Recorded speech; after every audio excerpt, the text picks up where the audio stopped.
Почитувани учесници, оваа летна школа на меѓународниот семинар за македонски јазик, литература и култура ја организираме во несекојдневни услови.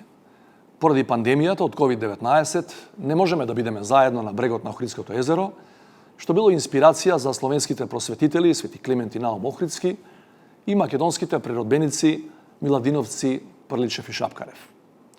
Меѓутоа ме радува што ниту пандемијата не спречува барем виртуелно да ја продолжиме традицијата на меѓународниот семинар. А да продолжиме е особено важно, и тоа најмалку од неколку причини. Прво, одбележуваме значајни јубилеи, меѓу кои 75 годишнината од објавувањето на македонската азбука и правопис. Во 1945-та го заокруживме процесот на кодификација на македонскиот стандарден јазик.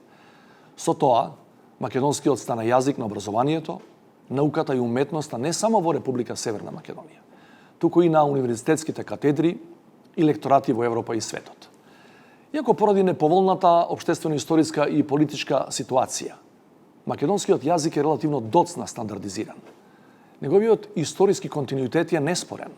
Неговата долга, усмена и писмена традиција и богатството од дијалекти е одамна абсолвирано прашање во светската лингвистичка наука. Сепак, повторно сведочиме на една анахрона реторика на оспорување на засебноста и историскиот континуитет на македонскиот јазик. Зато ни е потребен соодветен, научен и аргументиран одговор, кој се разбира дека го поседуваме.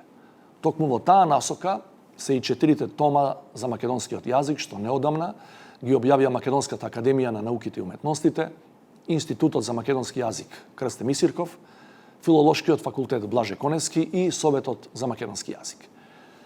И луѓето и настаните што ги чествуваме годинава се потврда на континуитетот на македонскиот јазик. Во 1920-та почина народниот раскажувач Марко Цепенков. Истата година е роден еден друг раскажувач, писателот Славко Јаневски, кој се смета за автор на првиот објавен роман на стандарден македонски јазик.